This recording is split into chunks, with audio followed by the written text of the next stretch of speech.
ಹೊಳೆನರಸೀಪುರ ಪಟ್ಟಣದ ತಾಲೂಕು ಕಚೇರಿ ಆವರಣದಲ್ಲಿ ನಿರ್ಮಿಸಿದ್ದ ಪೆಂಡಾಲಿನಲ್ಲಿ ರಾಜ್ಯ ಗ್ರಾಮ ಆಡಳಿತ ಅಧಿಕಾರಿಗಳ ಸಮಸ್ಯೆಗಳು ಹಾಗೂ ವಿವಿಧ ಬೇಡಿಕೆಗಳ ಈಡೇರಿಸುವಂತೆ ವಿನಂತಿಸಿ ಸಂಘದ ಅಧ್ಯಕ್ಷರಾದ ಪೃಥ್ವಿರಾಜ್ ಆರ್ ನೇತೃತ್ವದಲ್ಲಿ ಅನಿರ್ದಿಷ್ಟಾವಧಿ ಮುಷ್ಕರ ಪ್ರಾರಂಭಿಸಿದರು.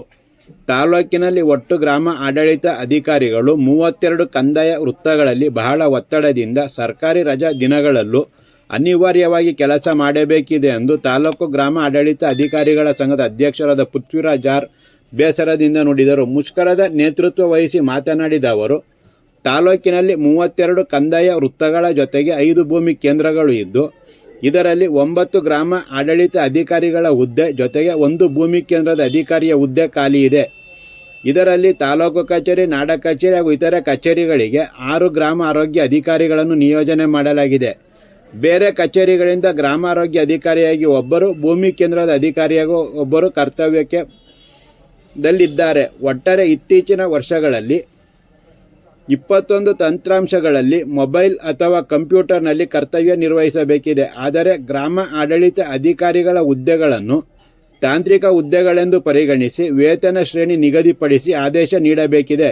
ಗ್ರಾಮ ಆರೋಗ್ಯ ಅಧಿಕಾರಿಗಳಿಗೆ ಸುಸಜ್ಜಿತವಾದ ಕಚೇರಿ, ಉತ್ತಮವಾದ ಪೀಠೋಪಕರಣ, ಅತ್ಯುತ್ತಮ ಮೊಬೈಲ್ ಫೋನ್, ಸಿಮ್ ಹಾಗೂ ಡೇಟಾ, ಗೂಗಲ್ ಕ್ರೋಮ್ ಬುಕ್ ಅಥವಾ ಲ್ಯಾಪ್ಟಾಪ್, ಪ್ರಿಂಟರ್, ಸೇವಾ ವಿಷಯಗಳಿಗೆ ಸಂಬಂಧಿಸಿದಂಥ ಸೌಲಭ್ಯಗಳನ್ನು ಕಲ್ಪಿಸುವ ವಿಷಯ ಸೇರಿದಂತೆ ಹಲವಾರು ಬೇಡಿಕೆಗಳ ಕುರಿತು ಕಂದಾಯ ಸಚಿವರಿಗೆ ಬರೆದ ಮನವಿ ಪತ್ರವನ್ನು ತಹಶೀಲ್ದಾರ್ ಕೆ.ಕೆ. ಕೃಷ್ಣಮೂರ್ತಿ ಅವರಿಗೆ ಸಲ್ಲಿಸಿದರು. ಮನವಿ ಸ್ವೀಕರಿಸಿ ತಹಶೀಲ್ದಾರ್ ಕೆ.ಕೆ. ಕೃಷ್ಣಮೂರ್ತಿ ಅವರು ಮಾತನಾಡಿ, ಸರ್ಕಾರದ ಆದೇಶಗಳು ಮತ್ತು ಗ್ರಾಮೀಣ ಜನರಿಗೆ ಅಗತ್ಯ ಸೌಲಭ್ಯ ಕಲ್ಪಿಸುವ ಜವಾಬ್ದಾರಿ ನಮ್ಮಗಳ ಮೇಲಿದೆ. ಜೊತೆಗೆ ಕಂದಾಯ ಇಲಾಖೆ ಸೇರಿದಂತೆ ವಿವಿಧ ಇಲಾಖೆಗಳಲ್ಲಿ ನೌಕರರ ಕೊರತೆ ಇದ್ದರೂ ಸಹ ನಮ್ಮ ಕೆಲಸ ನಾವುಗಳೇ ಮಾಡಬೇಕಿದೆ. ಒತ್ತಡ ಹೆಚ್ಚಿದ್ದರೂ ಈ ವಿಷಯದಲ್ಲಿ ನಾವುಗಳು ಪ್ರತಿಕ್ರಿಯೆ ನೀಡಲು ಸಾಧ್ಯವಿಲ್ಲ ಹಾಗೂ ನಿಮ್ಮ ವಿವಿಧ ಬೇಡಿಕೆಗಳ ಕುರಿತು ಪತ್ರವನ್ನು ಸರ್ಕಾರಕ್ಕೆ ನೀಡುತ್ತೇನೆ ಎಂದರು. ಗ್ರಾಮ ಆಡಳಿತ ಅಧಿಕಾರಿಗಳ ಉಪಾಧ್ಯಕ್ಷರಾದ ಜಯರಾಮ್, ಕಾರ್ಯದರ್ಶಿ ಹರೀಶ್ ಬಣಕರ್ ಹಾಗೂ ಲೋಕೇಶ್, ಸದಸ್ಯರಾದ ಉದಯ್ ಕುಮಾರ್, ನಾಗರಾಜ್, ಚಂದ್ರಶೇಖರ್, ಗುರುಮೂರ್ತಿ, ಹೇಮಲತಾ, ಹರೀಶ್, ರಂಜಿತಾ, ದೀಪಾ, ಶಿಲ್ಪಾ, ನವೀನ್, ದಿವ್ಯಶ್ರೀ, ರಮೇಶ್, ಪ್ರವೀಣ್, ಜೀವಿತಾ, ರಾಜೇಶ್ವರಿ ಹಾಗೂ ಇತರರು ಅನಿರ್ದಿಷ್ಟಾವಧಿ ಮುಷ್ಕರದಲ್ಲಿ ಭಾಗವಹಿಸಿದ್ದರು. ಗ್ರಾಮ ಆಡಳಿತಾಧಿಕಾರಿಗಳ ಸಂಘದ ಅಧ್ಯಕ್ಷರು ನಮ್ಮ ಕೇಂದ್ರ ಸಂಘದ ಏನು ನಿರ್ದೇಶನದಂತೆ ಇವತ್ತು ಶಾಂತಿಯುತವಾಗಿ ಪ್ರತಿಭಟನೆ ಮಾಡೋದಕ್ಕೆ ಹಮ್ಮಿಕೊಂಡಿದ್ದೀವಿ. ನಾವೀಗ ಏನು ಪ್ರತಿಭಟನೆ ಮಾಡ್ತಾ ಇದ್ದೀವೋ ಯಾವ ಸರ್ಕಾರದ ವಿರುದ್ಧನೂ ಅಲ್ಲ, ಯಾವ ಮೇಲಧಿಕಾರಿ ವಿರುದ್ಧನೂ ಅಲ್ಲ. ನಮ್ಮ ಏನು ಬೇಡಿಕೆ ಇದೆಯಲ್ಲ, ನಮ್ಮ ಇಲಾಖೆ ನಮ್ಮ ವಿಲೇಜ್ ಅಕೌಂಟ್ಸ್ ಮೇಲೆ ಏನು ಒತ್ತಡ ಇದೆಯಲ್ಲ, ಅದಕ್ಕೆ ಸಂಬಂಧಪಟ್ಟಂಗೆ ಒತ್ತಡ ಕಮ್ಮಿ ಮಾಡ್ಕೊಳ್ಳೋದಕ್ಕೆ ಮತ್ತು ನಮ್ಮ ಏನೇನು ಬೇಡಿಕೆ ಇದೆಯೋ ಅದನ್ನು ಈಡೇರಿಸ್ಕೊಳ್ಳೋ ಉದ್ದೇಶಕ್ಕೆ. ಈಗ ಉದಾಹರಣೆಗೆ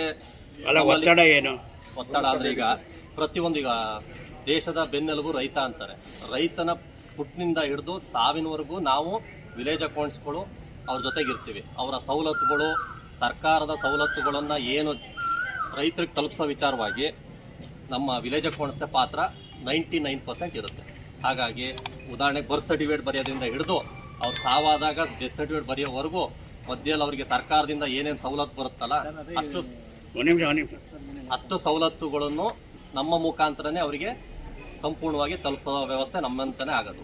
ಈಗೇನಾಗಿದೆ ಅಂದರೆ ಪ್ರತಿಯೊಂದು ನಮ್ಮನ್ನು ನಾನ್ ಟೆಕ್ನಿಕಲ್ ಹುದ್ದೆ ಅಂತ ಪರಿಗಣಿಸಿದ್ದಾರೆ. ನಾವೀಗೇನು 90% ಕೆಲಸ ಮಾಡ್ತಿರೋದೆಲ್ಲ ಟೆಕ್ನಿಕಲ್ ಹುದ್ದೆನೇ.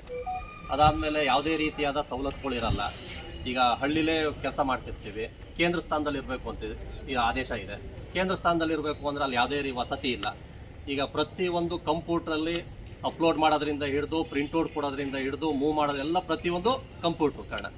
ಅದರಲ್ಲಿ ನಾವು ಪ್ರಿಂಟ್ಸ್ ತೆಗಿಬೇಕು, ನಮ್ಮ ಹತ್ರ ಯಾವುದೇ ರೀತಿಯ ಕಂಪ್ಯೂಟರ್ಸ್ ಇಲ್ಲ, ಯಾವುದೇ ಪ್ರಿಂಟ್ರ್ ಇಲ್ಲ, ಏನಿರಲ್ಲ.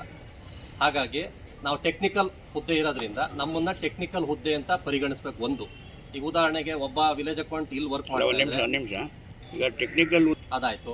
ಈಗ ಉದಾಹರಣೆ ಹೆಂಡತಿ ಎಲ್ಲೋ ಕೆಲಸ ಮಾಡ್ತಿರ್ತಾಳೆ, ಈಗ ನಾವು ಇಲ್ಲಿ ಕೆಲಸ ಮಾಡ್ತಿರ್ತೀವಿ. ಅಂತರ್ಜಿಲ್ಲೆ ವರ್ಗಾವಣೆ ಒಂದು ನಮಗೆ ಬಗೆಹರಿಸ್ಕೊಡ್ಬೇಕು. ಏನು ಟೆಕ್ನಿಕಲ್ ಹುದ್ದೆಗೆ ಸಂಬಂಧಪಟ್ಟಂಗೆ ಕಂಪ್ಯೂಟರ್ ಇರ್ಬೋದು, ಪ್ರಿಂಟರ್ ಇರ್ಬೋದು, ಅದಕ್ಕೆ ಸಂಬಂಧಪಟ್ಟ ಏನೇ ಸವಲತ್ತಿದೆ ಅದನ್ನು ಒದಗಿಸ್ಕೊಡ್ಬೇಕು. ಈ ಇಲಾಖೆ, ನಮ್ಮ ಇಲಾಖೆ ಮಾತೃ ಇಲಾಖೆ ಅಂತ ಹೇಳ್ತಾರೆ. ಮಾತೃ ಇಲಾಖೆನೇ ಪೂರ್ತಿ ಬಡವಾಗಿದೆ. ಈಗ ಬೇರೆ ಇಲಾಖೆ ನಮ್ಮಿಂದ ಬೈಫರ್ಗೇಟ್ ಆದ ಇಲಾಖೆಗಳು ಕರೆಕ್ಟಾಗಿ 10 ಗಂಟೆಯಿಂದ 5:30 ಕೆಲಸ ಮಾಡಿ ಅವರ ನೆಮ್ಮದಿಯಾಗಿ ಅವರ ಸಂಸಾರಿಕ ಜೀವನ ಚೆನ್ನಾಗಿ ನಡೆಸ್ತಾ ಇದ್ದಾರೆ. ನಮ್ಮಲ್ಲಿ ಏನಾಗಿದೆ ಅಂದರೆ ಬೆಳಗ್ಗೆ 6ರಿಂದ ಶುರುವಾದರೆ ರಾತ್ರಿ 12 ಆದರೂ ಆಗ್ಬೋದು, ಇಲ್ಲ 2 ಗಂಟೆ ಆದರೂ ಆಗ್ಬೋದು. ನಮ್ಮಲ್ಲಿ ಯಾವುದೇ ಕಾಲಮಿತಿ ಇಲ್ಲ. ಒಂದು ಅದಾದಮೇಲೆ ರಜದ ದಿನನೂ ಸಹ ಒತ್ತಡಯುತವಾಗಿ ಕೆಲಸ ಮಾಡ್ತಾ ಇದ್ವಿ. ಈಗ ನೋಡೋರ್ಗೆ ಏನು ಅನ್ಸುತ್ತೆ ಅಂದರೆ ವಿಲೇಜ್ ಅಕೌಂಟೆಂಟ್ ಗ್ರಾಮ ಆಡಳಿತಾಧಿಕಾರಿಗಳಿಗೆ ಏನು ಕೆಲಸ ಇಲ್ವೇನೋ ಅಂತ ಅಂದ್ಕೊಳ್ತಾರೆ. ನಾವು ಒತ್ತಡದಲ್ಲಿ ಕೆಲಸ ಮಾಡ್ತಿರೋದು ಬೇರೆ ಯಾವ ಇಲಾಖೆಯವರು ಅಷ್ಟು ಒತ್ತಡದಲ್ಲಿ ಕೆಲಸ ಮಾಡ್ತಾ ಇಲ್ಲ. ಅದಾದಮೇಲೆ ಏನಾಗಿದೆ ಅಂದರೆ ನಮ್ಮಲ್ಲಿ ಕೆಲವು ವಿಲೇಜ್ ಅಕೌಂಟ್ಸ್ 20 ವರ್ಷ 25 ವರ್ಷ ಆಗಿದೆ. ಅವನು ಸೇವೆಗೆ ಸೇರಿರೋದು ವಿಲೇಜ್ ಅಕೌಂಟೆಂಟೇನೆ, ರಿಟೈರ್ಡ್ ಆಗ್ತಿರೋದು ವಿಲೇಜ್ ಅಕೌಂಟ್ ಆಗಿ ರಿಟೈರ್ಡ್ ಆಗ್ತೇನೆ. ಒಂದು ಪ್ರಮೋಷನ್ ಆಗಲಿ ಅದನ್ನೆಲ್ಲ ಬಡ್ತಿನ ಕಾಲಕ್ಕೆ ಕರೆಕ್ಟಾಗಿ ಕೊಡಬೇಕು. ಅದಾದಮೇಲೆ ಈಗ ಯಾವುದೋ ಒಂದು ಆ್ಯಪಲ್ಲಿ ಕೆಲಸ ಮಾಡಿ ಅಂತಾರೆ ನಿರ್ದಿಷ್ಟವಾಗಿ. ಇಂಥ ಟೈಮಲ್ಲಿ ಈಗ ಯಾವುದೇ ಒಂದು ಕೆಲಸ ಆಗಲಿ, ಮನುಷ್ಯ ಅಂದಮೇಲೆ ಎಲ್ಲರೂ ಒಂದೇನೆ. ಒಂದು ಗಂಟೆಯಲ್ಲಿ ಮಾಡೋ ಕೆಲಸನ 10 ನಿಮಿಷದಲ್ಲಿ ಮುಗಿಸ್ಕೊಟ್ಬಿಡಿ ಅಂದರೆ ಅದು ಸಾಧ್ಯವಾದ ಕೆಲಸ ಅಲ್ಲ. ಆಗ ಯಾರೋ ಒಬ್ಬ, ಈಗ ಎಲ್ಲರೂ 5 ಬೆರಳು ಒಂದೇ ಥರ ಇರಲ್ಲ. ಒಬ್ಬ ಕಂಪ್ಯೂಟ್ರಲ್ಲಿ ಪರಿಣಿತ ಇರ್ತಾನೆ, ಅವ್ನು ಸ್ವಲ್ಪ ಬೇಗ 10 ನಿಮಿಷದಲ್ಲಿ ಆಗೋ ಕೆಲಸನ ಒಂದು 8 ನಿಮಿಷದಲ್ಲೇ ಮುಗಿಸ್ಬಿಡ್ತಾನೆ.